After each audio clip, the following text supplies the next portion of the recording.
Good evening, everyone. Welcome to eMix's online lesson.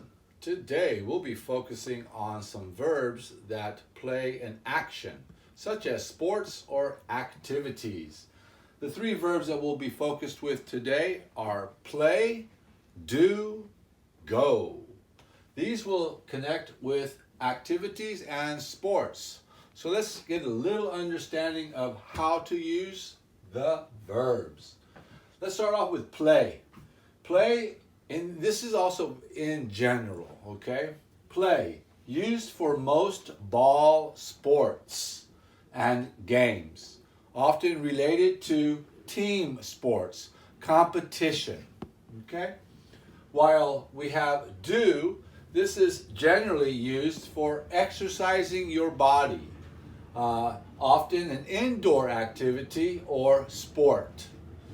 When the sport is more serious discipline training, then of course we'll use the word do. This also in general is not a team but an individual activity or sport. Let's go with number 3, go. Go is often used with a noun or a verb plus the ing. When the sport involves moving from one place to another. This also is whether it's on land, on water, or through the air. Okay? So let's look at these examples that I have on below.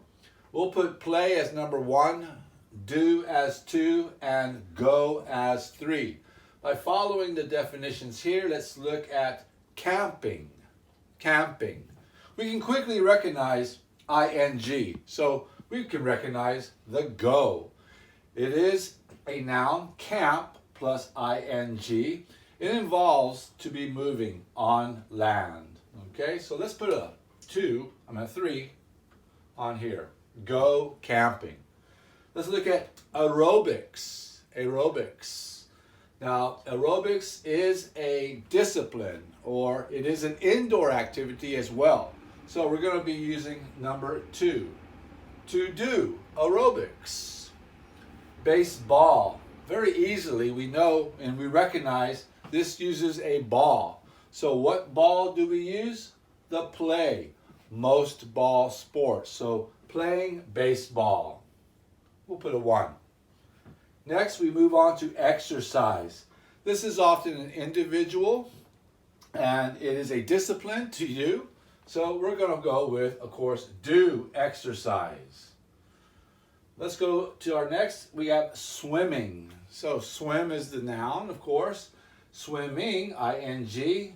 Which one will we do? That's right. We are going to go swimming. Let's move on to our next 5. We have yoga. Again, referring back to an indoor activity generally, and it's a disciplined activity generally. So we're going to be putting number 2. To do yoga. Football, be it soccer football or American football, we understand the word ball itself. We refer to play. Cycling. Cycle or cycling. Again, we catch the ing. We're going to use the noun or the verb form. This is an outdoor activity placed to another place. So we're going to use the go. Cycling. Moving on to scuba diving. As you notice, we said whether on land, water, or through the air, scuba diving will use the word go. Bungee jumping through the air. Let's move into our next 5. The next 2, or the one, golf or golfing, can be used in 2 forms of verbs. By taking away the ing, play golf. But to use the ing, go golfing. Okay? Bowling. Now this one's tricky because it's often an indoor activity or sport. It comes with an ing. It looks like a noun, but we're going to go with go bowling.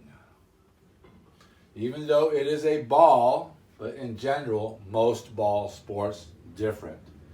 Judo, very disciplined sport activity. So we're going to be using the do. Oh, I'm sorry, 1 and 3. Ballet.